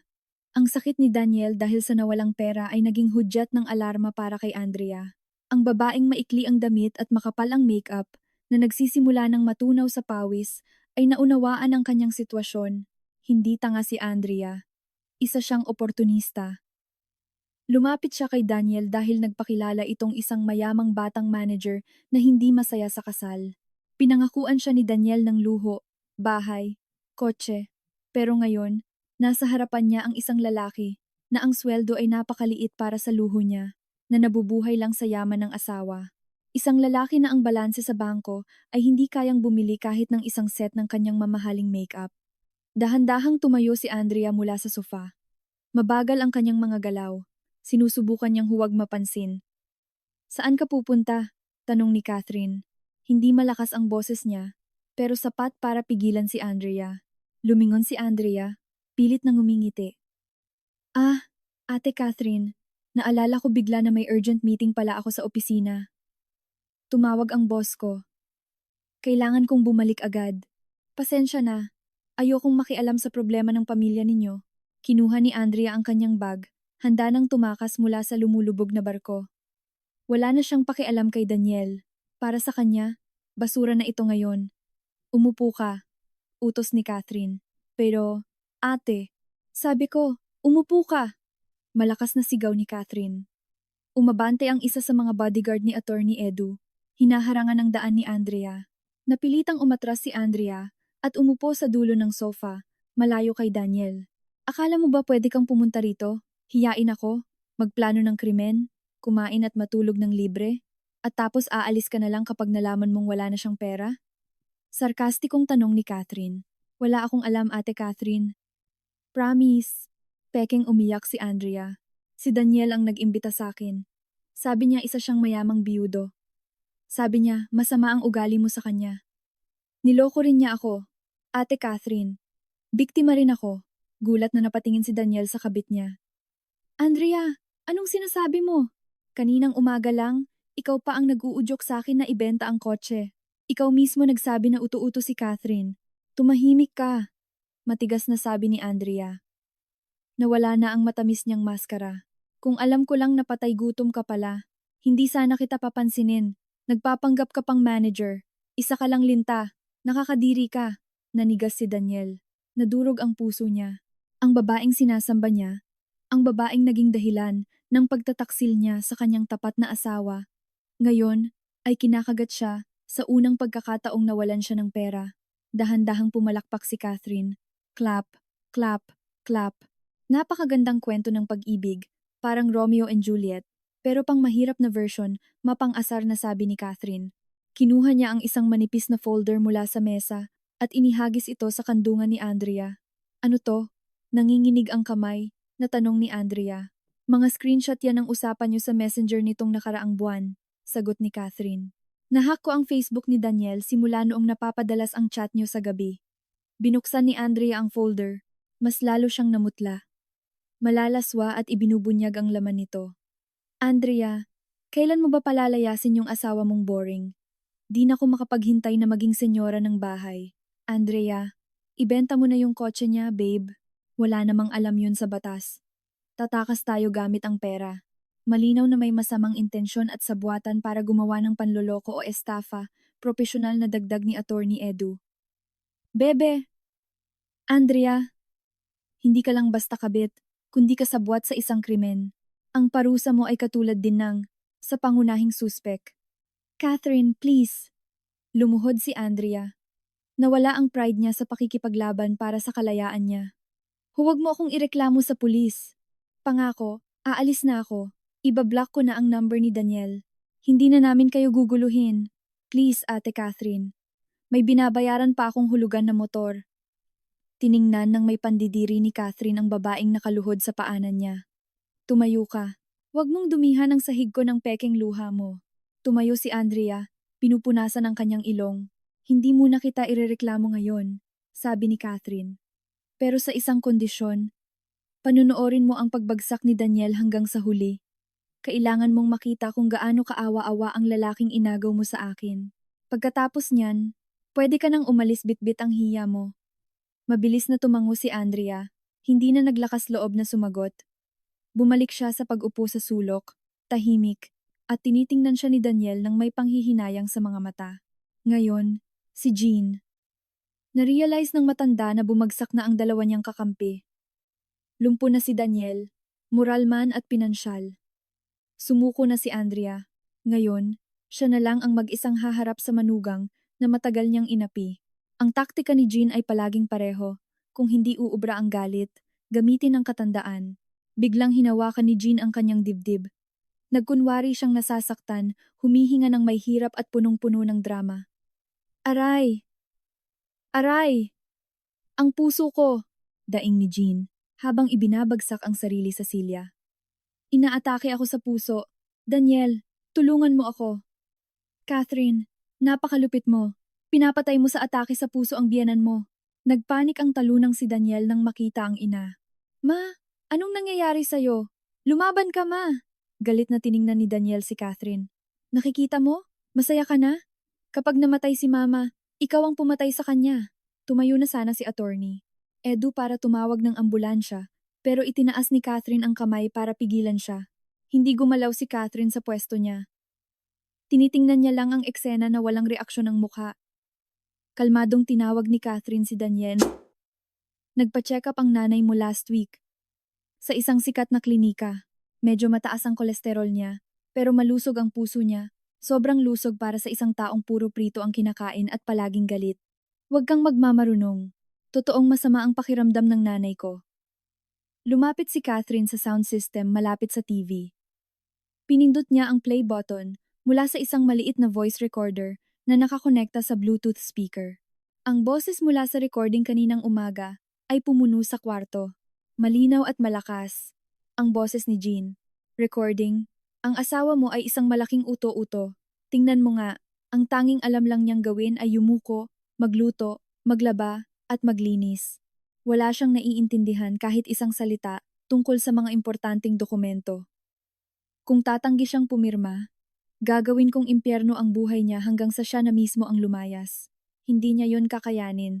Ang masamang halakhak ni Jean ay umalingaw-ngaw sa kwarto. Pinatay ni Catherine ang recording. Ang boses ng taong inaatake sa puso ay hindi ganyan kalakas. Ma! Malamig na sabi ni Catherine. At ang taong nagpaplanong gawing impyerno ang buhay ng iba ay hindi karapat-dapat kaawaan kapag pumalpak ang plano niya. Si Jean, pagkarinig sa recording ng sarili niyang boses, ay biglang tumigil sa pagdaing. Ang sakit sa dibdib ay biglang naglaho. Pinalitan ng higit na malaking kahihiyan, dahan-dahan siyang umayos ng upo. Napagtanto na hindi umubra ang kanyang pag-arte. Catherine, binago ni Jean ang tono sa kaawa-awa, sinusubukang apilahin ang emosyon. Nagkamali ako, anak. Matanda na ako. Ang mga matatanda, madalas nagsasalita ng walang isip. Mabuti at makadiyos kang manugang. Hindi ka magiging malupit sa akin, di ba? Hindi ka ba natatakot sa karma dahil sa pananakit sa biyanan mo? Karma. Mapait na tumawa si Catherine. Napuno ng luha ang mga mata niya. Hindi dahil sa lungkot, kundi dahil sa galit na naipon sa loob ng 3 taong paghihirap. Ma, 3 taon akong gumigising ng alas 4 ng umaga para ipagluto ka ng paborito mong pokero. Nilalabhan ko ang mga damit mo gamit ang kamay, dahil sabi mo sinisira ng washing machine ang mga tela. Minamasahe ko ang mga paa mo gabi-gabi. At buwan-buwan, sa pamamagitan ni Daniel, nagpapadala ako ng alambi ang 60,000 sa account mo. Itinuro ni Catherine ang dibdib ni Jean. At kapalit, ano ma? Ipinapahiya mo ako sa harap ng mga kapitbahay. Tinatawag mo akong baog, kahit na si Daniel ang ayaw pang magkaanak. Nasaan ang konsensya mo bilang babae? Nakayuko si Jean. Hindi niya masagot kahit isang salita ni Catherine dahil totoo ang lahat. Pero matanda na ako, Catherine. Wala na akong ibang maaasahan, si Daniel lang. Kung walang pera si Daniel, anong kakainin ko? Sa wakas, inamin ni Jean ang pinakamalaking takot niya. Ang kahirapan. Hindi ko na problema yan. Matigas na sagot ni Catherine. Nandyan ang anak mo na ipinagmamalaki mo. Oo, ang isang matagumpay na manager. Sa kanya ka humingi ng pagkain. Hindi sa uto-utong asawa na tulad ko. Napaiyak si Jean. Sa pagkakataong ito, totoo ang kanyang mga luha-luha ng pagsisisi dahil ipinagpalit niya ang isang minahan ng ginto sa isang pirasong bato. 1:00 na ng hapon sa orasan sa dingding. Ang mainit na sikat ng araw ay tila nagpapatindi sa init ng paglilitis na nagaganap sa sala. Nailapag na ang lahat ng baraha, nabunyag na ang lahat ng kasinungalingan. Oras na para sa hatol. Muling umupo si Catherine sa tabi ni Attorney Edu. Nakaramdam siya ng pagod, pero labis na gumaan ang pakiramdam niya. Ang bigat na dinala niya sa loob ng 3 taon ay naglaho na. Mabuti, buuhin natin, sabi ni Attorney. Edu, ginagampanan ang papel ng direktor para tapusin ang dula sa legal na paraan. Ang kliyente ko, si Jingeng, Catherine Bernardo, ay may malalakas na ebidensya para magsampa ng mga legal na aksyon para sa mga sumusunod na krimen. Attempted estafa, conspiracy, coercion, at psychological violence sa ilalim ng VAW-WC law. May mga recording, may mga testigo, may mga usapan. Iniangat ni Daniel ang mukha niya. Mukhang pagod na pagod siya. Namumula ang mga mata niya. Gusto mo bang ipakulong ang sarili mong asawa, Catherine? Depende sa sitwasyon. Malamig na sagot ni Catherine. Anong sitwasyon? Kung gaano kabilis kayong lalayas sa bahay na to, sabi ni Catherine. Tumayo siya, tinitingnan ang 3 tao sa harap niya isa-isa. Bibigyan ko kayo ng 2 opsyon. 2 napakasimpleng opsyon. Option A, itinaas ni Catherine ang isang daliri. Tatawag kami ni Tito Edu sa pulis ngayon din. Kumpleto ang mga ebidensya. Pwede kayong arestuhin ngayong hapon. Makakasuhan sina Daniel at Andrea ng attempted estafa. Ikaw ma, bilang kasabwat, matutulog kayo sa malamig na sahig ng kulungan ngayong gabi. Sabay-sabay na umiling sina Daniel, Jean, at Andrea. Isang bangungot ang kulungan para sa kanila na sanay sa komportabling buhay. Option B. Itinaas ni Catherine ang 2 daliri.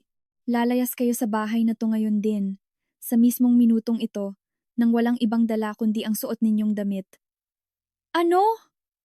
Sigaw ni Daniel. Pero ang mga damit ko, ang laptop ko, ang mga relo ko, mga gamit ko yon. Ang laptop na yon ay binili gamit ang extension ng credit card ko noong nakaraang buwan. Hindi pa yon bayad. Yung mga relo na yon, niregalo ko sa'yo nung huling birthday mo. Lahat yon ay binili gamit ang pera ko. Mabilis na putol ni Catherine. Ayon sa prenuptial agreement, ang mga ari-ari ang binili ng isang asawa gamit ang sarili niyang pondo ay pag-aari niya. Pero yung mga damit ko pang opisina? Nagmamakaawang sabi ni Daniel. Aalis ba akong naka-t-shirt lang? Kunin niyo lang ang kailangan niyo. Isang maliit na maleta para sa inyong 2. Ang natitira, iiwan niyo dito, utos ni Catherine. May 10 minuto kayo. Kung hindi niyo susundin, gagawin natin ang option A. Tumingin si Attorney Edu sa kanyang relo. Nagsimula na ang oras. Nagpanik sila. Tumakbo si Daniel sa kwarto. Si Jean, nanginginig ang mga binti, ay tumakbo sa kwarto niya. Tuliro si Andrea dahil wala naman siyang gamit doon kundi ang bag niya. Ikaw, Andrea, tawag ni Catherine. Pwede ka nang umalis ngayon din. Kunin mo ang bag mo at tandaan mo, kapag nakita ko pa ang mukha mo malapit dito, makakarating sa HR ng opisina mo ang recording ng mga usapan niyo. Mabilis na tumango si Andrea. Namumutla ang mukha niya nang hindi na tinitingnan ang kwarto ni Daniel At walang paalam, patakbo siyang lumabas ng bahay. Iniwan niya si Daniel ng ganoon lang. Tunay na pag-ibig. Kalokohan. Samantala, mula sa master's bedroom ay naririnig ang kalabog. Magulong isinisiksik ni Daniel ang mga damit niya sa isang maleta. Gusto sana niyang kunin ang laptop, pero naalala niya ang banta ni Catherine at ang matalim na tingin ng mga bodyguard sa pinto ng kwarto. Hindi na siya nakipagsapalaran. Kumuha na lang siya ng ilang polo, underwear at sipilyo. Si Jean, sa guest room, ay umiiyak habang isinisiksik ang mga duster niya sa isang malaking itim na garbage bag dahil wala siyang maleta, isang kaawa-awang eksena. Lumipas ang 10 minuto. Nakatayo sina Daniel at Jean sa sala. Si Daniel na may maliit na maleta, at si Jean na may bitbit na garbage bag na puno ng damit, mukha silang mga pulubi na pinalayas sa ilalim ng tulay. Ang mga susi ng bahay, susi ng kotse, susi ng motor, paghingi ni Catherine, inilahad ang kamay. Nang hihina ang dibdib, inabot ni Daniel ang mga susi. Ang mga susi na dati ipinagmamayabang niya sa mga kaibigan bilang simbolo ng tagumpay ay bumabalik na ngayon sa tunay na may-ari. Yung wallet mo, dagdag ni Catherine. Pati wallet? Reklamo ni Daniel. Yung extension credit card sa wallet mo ay nakapangalan sa akin. Ibalik mo yon. Nilabas ni Daniel ang leather wallet niya, kinuha ang platinum credit card, at iniabot ito. Kumuha si Catherine ng gunting sa drawer ng mesa at ginupit sa gitna ang card sa mismong harapan ni Daniel. Crack. At ngayon, lumayas na kayo, sabi ni Catherine, itinuturo ang nakabukas na pinto. Pumapasok ang sikat ng araw sa siwang. Labas. Isang malupit na mundo ang naghihintay kay Daniel at sa kanyang ina. Tiningnan ni Daniel si Catherine sa huling pagkakataon. Sa kanyang mga mata ay may pagsisisi, pero mas lamang ang galit dahil sa nasugatang ego. Pagsisisihan mo to, Catherine. Hindi ka mabubuhay ng walang lalaki. Ngumiti si Catherine. Isang sinsero at malayang ngiti. Nagkakamali ka, Daniel. Ikaw ay pabigat sa buhay ko. Ngayon pa lang ako magsisimulang mabuhay ng totoo. Labas! Sigaw ng isa sa mga bodyguard ni Attorney Edu. Dahan-dahang lumabas sina Daniel at Jean patungo sa kabila ng gate. Nagsisimula ng mag-ipon at magbulungan ang ilang mga kapitbahay na nakarinig sa ingay. Nakayuko si Daniel, pinipigilan ang kahihiyan. Isinara ng bodyguard ang itim na bakal na gate. Boom! Ang tunog ng bakal na iyon ang nagsara sa kabanata ng buhay ni Catherine bilang inaping asawa. Sa loob ng bahay na ngayon ay tahimik na. Huminga ng malalim si Catherine, nilalanghap ang hangin ng kalayaan na amoy tagumpay. Lumingon siya kay Attorney Edu at ngumiti. Salamat, Tito Edu. Walang anuman, iha. Siguradong proud na proud sa'yo ang tatay mo ngayon. Ang tunog ng pagbagsak ng bakal na gate sa poste. Boom! Parang tunog ito ng kampana ng patay para sa komportableng buhay ni na Daniel at Jean. Ang tunog ng kandado na pinaikot mula sa loob ng bodyguard ni Attorney. Edu ay kumpirmasyon na ang kanilang daan patungo sa paraiso ay sarado na habang buhay. Sa labas, sa ilalim ng araw sa tanghaling tapat, ang aspalto sa exclusive subdivision ay naglalabas ng init na nakakapanlabo ng paningin. Nakatayo si Daniel na parang estatwa. Mahigpit na nakahawak ang isang kamay niya sa handle ng maliit na maleta, habang ang isa ay nakakuyom. Malalaking butil ng pawis ang tumutulo sa kanyang sentido, hindi lang dahil sa init, kundi dahil sa matinding kahihiyan. Nasa tabi niya si Jean, nakayakap sa malaking itim na garbage bag, na ngayon ay naglalaman ng lahat ng ari-arian niya. Napakakaawa ng hitsura niya, napakalayo sa imahe ng mayamang donya, na lagi niyang ipinapakita sa mga gathering. Panaginip lang to. Diba, Daniel? Paos na bulong ni Jean. Talaga bang pinalayas tayo? Saan tayo matutulog ngayong gabi? Hindi sumagot si Daniel. Tuyong-tuyo ang lalamunan niya. Nakayuko siya, nakatingin sa kanyang mga sapatos, na nagsisimula ng mabalot ng alikabok. Uy, Marang Jean! Daniel! Ang matinis na boses na iyon ay nagpaparamdam kay Daniel na gusto na niyang magpalamon sa lupa. Boses iyon ni Marites, ang kapitbahay nilang pinakakilalang tsismosa sa buong kalye. Nagdidilig ng mga bulaklak si Marites sa garden niya, pero ang matatalas niyang mata ay nakatitig sa maleta at garbage bag. Anong ginagawa niyo sa maleta ng tanghaling tapat? Magbabakasyon kayo? Ang saya naman. Saan kayo pupunta? Sa Boracay? Tanong ni Marites nang may halatang pangaasar. Siguradong narinig niya ang ingay. Pilit na ngumiti si Daniel. Opo, Tita Marites. Bibisitahin lang po namin ang mga kamag-anak namin, may family reunion. Tumango-tango si Marites habang nakatingin sa garbage bag. At bakit nasa garbage bag ang mga gamit? Nasaan yung mamahaling maleta ni Jean na pinagmamalaki pa niya nung huling meeting natin? Namula na parang kamatis ang mukha ni Jean. Yung maleta. Ipinahiram namin sa kamag-anak namin. Sige na Marites, nagmamadali kami. Naghihintay na yung taxi sa labas. Isang panibagong kasinungalingan. Walang taxi. Tara na, ma. Maglakad na tayo. Padabog na sabi ni Daniel. Hinatak ang ina sa braso. Nagsimula silang maglakad sa mainit na bangketa. Ang mga gulong ng maleta ni Daniel ay lumilikha ng maingay na tunog sa mga sementadong bloke. Makalipas lang ang 500 metro ng paglalakad, nagsimula ng magreklamo si Jean. Aray ko, Daniel! Sumasakit na ang mga paa ko. Napakainit! Saan ba tayo pupunta? Tumawag ka ng Grab. Bakit tayo naglalakad na parang pulubi? Biglang huminto si Daniel sa ilalim ng puno. Humarap siya sa kanyang ina na may namumulang mga mata. Ma, sa tingin mo ba may pera ako pang Grab? Sigaw ni Daniel, inilalabas ang galit. May E500 na lang ako. Sasapat lang to pangkain ng ilang araw kung magtitipid tayo. Nanigas si Jean.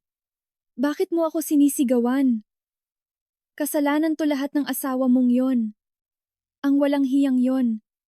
Sana lumaban ka, ma. Kasalanan mo kung bakit naging ganito ako. Ikaw ang laging nang uudyok sa akin na humingi ng pera kay Catherine. Ikaw ang nagde-demand ng 160,000 buwan-buwan. At ngayon na nagalit si Catherine, tayo ang nagbabayad ng parusa. Nagtatalo ang mag-ina sa tabi ng kalsada. Inilabas ni Daniel ang cellphone niya. Kailangan niya ng masisilungan. Kailangan niya ng tulong. Nanginginig ang mga daliri niya nang hanapin niya ang isang kontak sa messenger. Andrea, my love. Pinindot niya ang call button. Ringing. Ringing. Walang sumasagot. Sinubukan niya uli. The number you have dialed is out of coverage area. Pinatayan siya nito. Nagchat si Daniel. Babe, asan ka? Kasama ko si Mama. Nasa kalsada kami. Kailangan namin ng matutuluyan. Pupunta ako sa kondo mo. Okay? Isang gray check lang. Ilang segundo lang ang lumipas. Nawala ang magandang profile picture ni Andrea at napalitan ng kulay abong hugis. Nawala rin ang status nito. Nanlaki ang mga mata ni Daniel. Binlock niya ako. Hindi makapaniwalang bulong niya. Binlock niya ako. Sa wakas, dahil sa pagod at init, pumara si Daniel ng isang lumang jeepney. Sakay na, ma. Utos ni Daniel. Sa loob ng jeep, pandidiri ang makikita sa mga mata ni Jean. Ang init, Daniel, amoy pawis. Naiintindihan mo? Itinulak ni Daniel ang ina papasok sa siksikang jeepney. Sa isang oras na biyahe, walang ginawa si Jean kundi magreklamo. Tahimik lang si Daniel na nakatingin sa labas ng bintana. Bumaba sila sa isang mataong lugar, sa isang masikip at maduming eskinita. Naalala ni Daniel na may kakilala siya na nagpapaupa ng murang kwarto dito. Dito tayo titira? Hysterical na tanong ni Jean nang huminto si Daniel sa harap ng pintuang yari sa plywood na tuklap-tuklap na ang pintura. Ito ang pinakamura, ma. 93,000 isang buwan. Binayaran ko na yon gamit yung natira sa card ko at nangutang ako ng kaunti sa kaibigan ko. Pagod na sagot ni Daniel. Pumasok sila. Ang kwarto ay 3 by 3 meters lang. Walang kama. Tanging banig lang na plastic. Nasa loob ang banyo pero mabaho at tumutulo ang gripo. Mabagal na umiikot ang ceiling fan na nakakarindi ang tunog. Ibinagsak ni Jean ang kanyang garbage bag sa isang sulok at humagulgol ng malakas. Diyos ko, bakit may parusang ganito? Tumira sa lungga ng daga. Hindi naman ganon kasama si Catherine. Umupo si Daniel, nakasandal sa mamasamasang dingding. Ang pag-iyak ng kanyang ina, ang ingay ng mga tricycle sa labas, ang tunog ng videoke ng kapitbahay. Lahat ay naghalo-halo bilang orkestra ng kanyang pagbagsak. Sa gitna ng desperasyon, nag-vibrate ang cellphone niya. Isang email notification mula sa law firm, Vargas and Associates. Subject: Notice of filing for annulment. Binuksan niya. Ito na ang opisyal na annulment petition. Hindi nag-aaksaya ng oras si Catherine. Nakadetalye sa attachment ang mga hinihingi ni Catherine. Annulment na walang hatian ng ari-arian dahil sa prenuptial agreement at ang pagbabalik ng A3 milyon na sinasabing ginastos ni Daniel noong kasal sila. 1.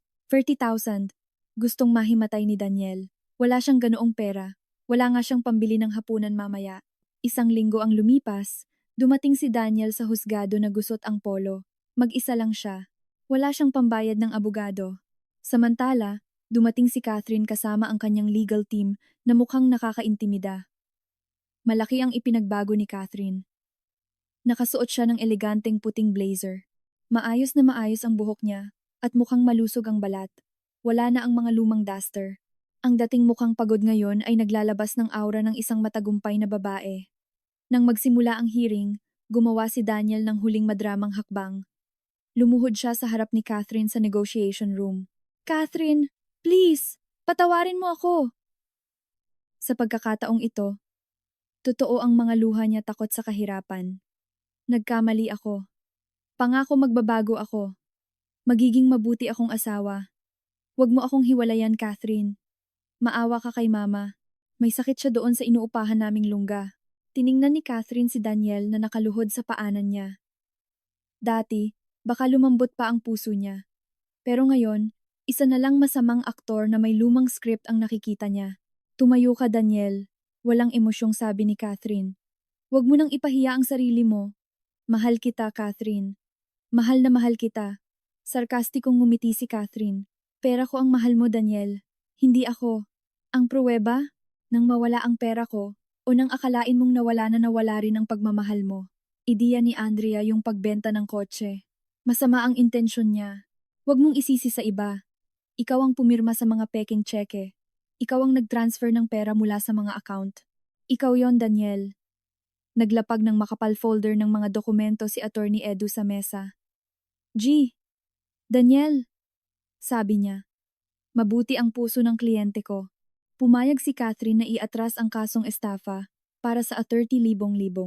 Ayaw niyang makita ang magiging ex-husband niya na nabubulok sa kulungan. May kislap ng pag-asa na lumitaw sa mukha ni Daniel. Talaga? Salamat, Catherine. Isa kang anghel. Teka lang, sabi ni Attorney Edu. May mga kondisyon. Tatanggapin mo ang annulment ng walang reklamo. Aaminin mo ang lahat ng pagkakamali mo at hinding-hindi ka nalalapit o kokontak pa kay Catherine. Kapag nilabag mo ito, kahit isang chat lang, kahit isang tawag, agad naming ibabalik ang kasong kriminal at may sapat kaming ebidensya para ipakulong ka ng 5 taon. Napalunok si Daniel. Kulungan o kahirapan, pero nakakalaya. At isa pa, dagdag ni Catherine. Alam ko ang pagka-adik mo sa mga online casino, Daniel. Nanigas si Daniel. Iyon ang pinakamadilim niyang sikreto.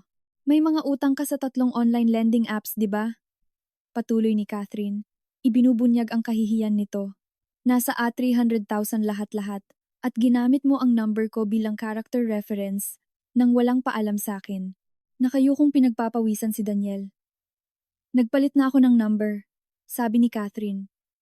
Kaya simula bukas, hindi na nila ako guguluhin. Hahanapin ka na nila sa opisina mo. Sa inuupahan mong kwarto. I-enjoy mo, Daniel. Nanginginig ang kamay, pinirmahan ni Daniel ang annulment agreement. Ang pirmang iyon ay tatak ng kanyang buong pagkatalo. Hindi naghintay ang karma. 2 araw matapos ang pagdinig, habang nakaupo si Daniel sa labas ng inuupahang kwarto, 2 mukhang goon na lalaki ang lumapit. Hoy, Sugarol! Bayaran mo ang utang mo! Mga naniningil ng utang. Tinanggal na si Daniel sa trabaho dahil sa paggamit ng mga gamit sa opisina para sa personal na interes at pagbagsak ng kanyang productivity dahil sa stress. Magbayad ka ngayon o kukunin namin yung motor mo. Nagsimula ang rambulan. Patakbong lumabas si Jean at sumigaw. Tulong! Itinulak siya ng isa sa mga naniningil. Bumagsak siya sa maputik na tubig. Umahon si Daniel mula sa madumi at mabahong putik, umupo sa gilid ng bangketa at umiyak na parang bata. Lumapit si Jean, hindi para tumulong, kundi para hampasin siya sa likod. Walang kwentang anak. Nakakahiya. Bakit ka nagsusugal, Daniel? Tumahimik ka, ma. Sigaw ni Daniel, itinulak ang ina. Bumagsak si Jean. Sa pagkakataong ito, hindi na siya bumangon. Namutla ang mukha niya. Ang naipong stress, ang araw-araw na pagkain ng instant noodles, at ang gulat sa pagdating ng mga goons, ay nagdulot ng biglaang pagtaas ng blood pressure. Aray, Daniel, masama talaga pakiramdam ko ngayon, bulong niya. Akala ni Daniel ay nagpapanggap na naman ito, tulad sa bahay ni Catherine. Nalaman niyang hindi pala nang makalipas ang 10 minuto, kumatok ang mga kapitbahay para sabihing nawalan ng malay si Jean at tumabingi ang mukha. Isang mild stroke.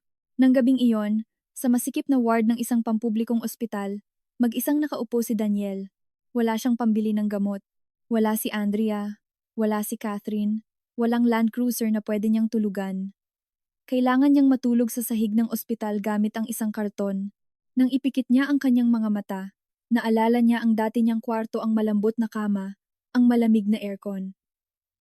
Ang pagsisisi ay tumabon sa kanya tulad ng isang higanteng alon. Samantala, sa kabilang dako ng lungsod, pinapaliwanag ng araw ang hardin ng bahay ni Catherine, nag-iba na ang anyo ng bahay. Ang mga pader ng sala ay kinulayan ng payapang sage green. Ang itim na leather sofa ay itinapon na. Wala na ang nakakalasong aura ng bahay. Nasa kusina si Catherine. Ang kaharian niya ngayon ang sentro ng kanyang negosyo, hindi ang kusina kung saan siya inalipin, kundi isang profesional na kusina kung saan niya pinapangunahan ang kanyang team. Pag-alis ni Daniel, nagdesisyon si Catherine na hindi na itago ang kanyang talento. Nagbukas siya ng isang premium catering business na tinawag na Kusina ni Catherine.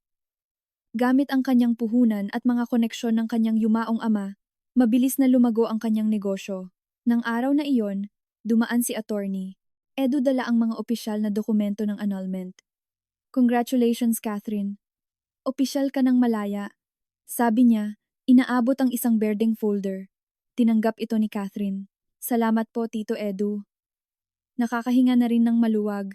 Parang ngayon lang ulit ako nakahinga sa loob ng 3 taon. Nga pala, may balita sa kanila. Maingat na sabi ni attorney. Edu, nabalitaan ko na nagtatrabaho daw si Daniel bilang parking boy sa palengke, na mild stroke yung nanay niya, at ngayon ay nakaratay sa inuupahan nilang kwarto. Sabi ng mga kapitbahay, madalas daw silang mag-away at magsisihan. Natahimik si Catherine sa balita. Nakaramdam siya ng konting awa, pero agad niyang inalis ito sa isip. Resulta iyon ng kanilang sariling mga desisyon. Hindi niya sila hinahangad ng masama, pero hindi rin siya obligadong tulungan ang mga taong sumubok na sirain siya. Sana maging leksyon iyon sa kanila, Tito Edu. Kinahapunan, nakaupo si Catherine sa terrace, umiinom ng chamomile tea at kumakain ng mainit na ensaymada. Tinitingnan niya ang kanyang puting Toyota Land Cruiser, kakahugas lang. Naalala niya kung paano nagtawanan sina Daniel at ang mga kasama nito sa planong ibenta ang kotse. Gagawin natin siyang katulong, sabi nila. Ngayon, si Daniel ay naging alipin ng sarili niyang masamang kapalaran. Tumunog ang cellphone niya. Isang mensahe mula sa mga dati niyang kaibigan na pinagbawalan ni Daniel na makita niya. Barkada, punta tayo ng Tagaytay this weekend para i-celebrate ang freedom mo. Nabook ko na yung Airbnb. Ikaw na lang kulang.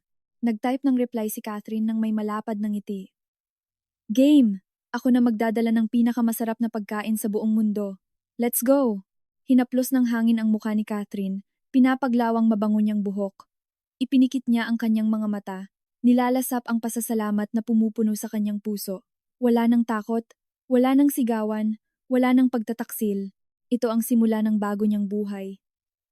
Kakasikat lang ng araw at napakaganda ng liwanag nito. At dito nagtatapos ang kwento ng muling pagbangon ni Catherine. Maraming salamat sa inyong tapat na pagsubaybay hanggang sa huli. Habang pinapakinggan ninyo ang kanyang laban, nasaan kayo ngayon? Nagpapahinga sa bahay? Bumabiyahe? O busy sa trabaho? Anong aral mula sa kwento ni Catherine ang pinakatumatak sa inyo? Anong mensahe ang gusto ninyong ibahagi sa ating mga tagapakinig na baka dumadaan din sa mga ganitong pagsubok? Gusto naming mabasa ang inyong mga refleksyon, kaya pakisulat po sa comment section sa ibaba. Kung naantig kayo sa kwentong ito, ang isang simpleng click sa like button ay malaking tulong sa amin at para maging bahagi ng lumalaking pamilya natin. At para hindi mahuli sa mga susunod nating kwento, mangyaring mag-subscribe. Muli, Nakasama ninyo ang inyong tagapagsalaysay. Hanggang sa muli. Yeah.